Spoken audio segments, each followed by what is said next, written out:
strike two. Baby, I'm howling for you.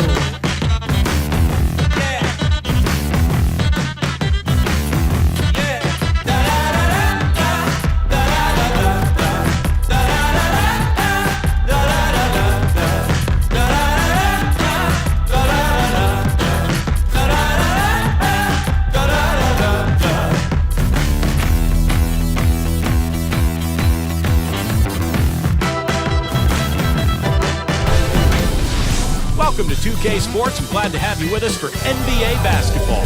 Let's get live on a Saturday night. It's going to be the Houston Rockets up against the Cleveland Cavaliers. It's off to Cleveland we go for the call by Kevin Harlan, alongside analysts Steve Kerr and Clark Kellogg. Hello and thanks for joining us, 2K Sports fans, for another exciting presentation of NBA basketball. With Steve Kerr and Clark Kellogg, this is Kevin Harlan. Now a chance to check out our starting lineups. And guys, what are we going to be looking for in this one from Beverly? And he'll scrape and claw for everything he gets out there. That's what I respect about him, just his sheer effort level. And I also can't get over how much energy he expends rebounding the basketball. He goes all out on the boards every single night. With that road trip behind him, the Cavaliers ready to perform in front of their hometown fans here in Cleveland. This, of course, their first opportunity to play Houston this season. They took the loss in this East versus West matchup during the regular season last year, dropping both games. Parsons, rebounded by G. Well, you could, in some ways, call Chandler Parsons' first season a mild surprise, but he really accelerated things in his second season. He improved in all parts of the game and really showed he could be a top option for a team offensively. He's got such versatility, and his shooting range is unlimited. And that one's good. Beverly. That bounce pass got him the ball in rhythm. Nice play. Now we'll go to Doris Burke, who had a chance to talk with head coach Kevin McHale. He said that the key to the game will be how well they defend Kyrie Irving, adding he's shown himself to be one of the premier point guards in the game already. Whether it's passing, shooting, or penetrating, we need our guys in the backcourt to really get up into him, and our bigs need to be ready to bring help. Guys, you can bet that Irving will be their focus defensively. Thank you, Doris. Both shots good from the stripe. Well, for Chandler Parsons last season, Steve, top 20 in minutes played, and he was more effective in his minutes. He really utilized every one of them well. Yeah, he improved his shooting in every dimension, Kevin, from the field, from the outside, and especially from the foul line. Upped his scoring rate dramatically, really has made strides across the board. And our producer says it's time for an update, so let's go to Damon Bruce. Damon? That's all for us here in the studio.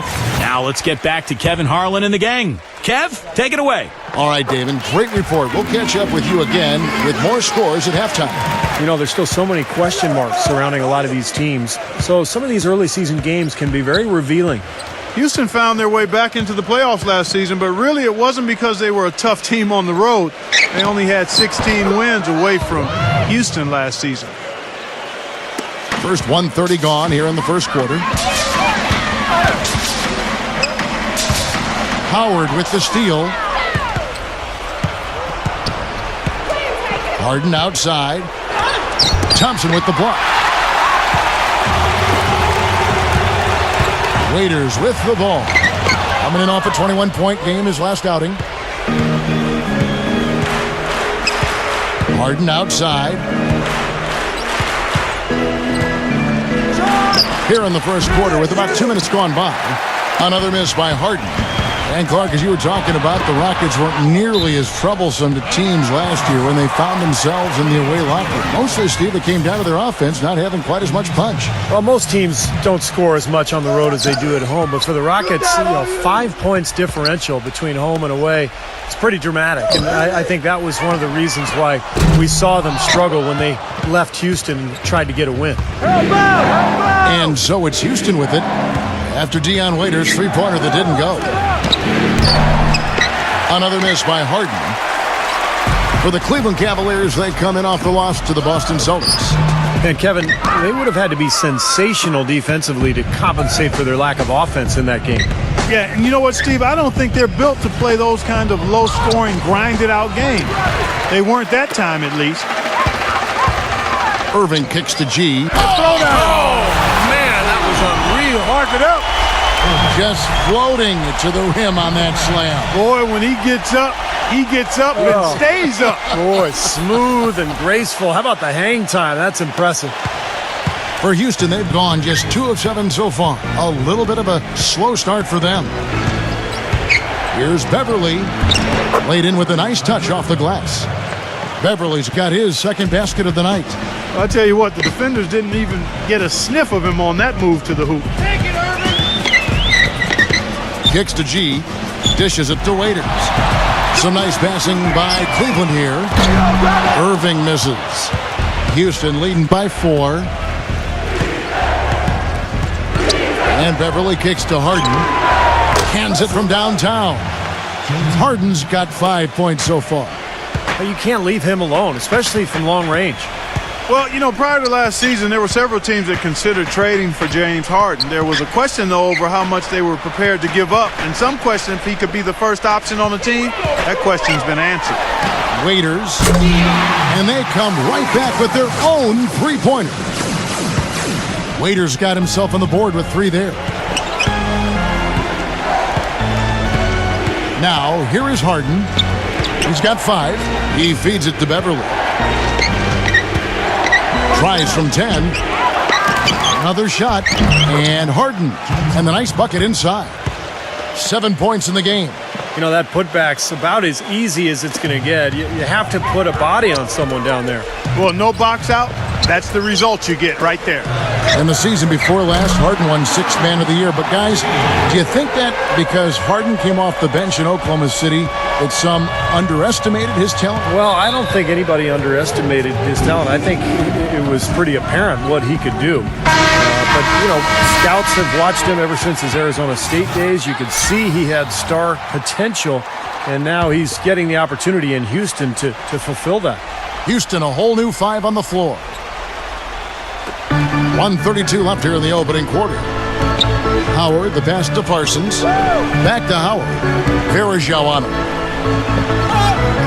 Howard, good. I'll tell you what, he takes a lot of punishment inside. When Howard gets the ball in deep, defenses are looking to foul him hard because of his difficulties at the free throw line. And he's a devastating finisher when you let him power it up to throw it down. And he's a former dunk contest champ, Steve, so you give him a chance to do that, he'll make you part of his highlight reel. And an important part of every team's game, a look at the hustle stats for Houston. They've come out in attack mode defensively, applying pressure and stealing the ball repeatedly. You know, another factor in their offense so far has been their ability to convert and score off turnovers. And it's the Rockets with the ball. Following the shot by Jarrett Jack. Tell you what, he can be really frustrating as a shooter. All you can do is grimace because you just can't find the ring. And Caspi kicks to Garcia. Lynn. The dish now to Parsons. Got a piece of it. All by himself. Here's Verajao. A huge slam to perfect end of the fast break. Well, this is how you completely rattle an opponent's rhythm. Yeah, you know, such terrific on-the-ball defense to trigger the transition opportunity. And it wasn't just the tough D, it was the exclamation point they put on the fast break with the slam. Here's Lynn. Right now averaging 15 points a game. The Rockets shooting their 3rd and 4th free throw attempts of the game. And he knocks down the first one. Oh my gosh, I just got that. Both free throws good from Lynn. Oh my gosh, I just got that. For the Houston Rockets, they won their last contest in that game against the Brooklyn Nets. Yeah, it didn't seem to be much of a challenge for them in that game. It seemed like they scored at will. Not much defense that they were facing. Yep, they had the defense on its heels early the entire game, and actually nearly the entire game, and no matter what unit was out there, looked like a mismatch to me. And they're scoring pretty well as we conclude the first quarter. The Rockets on top. They lead by 4.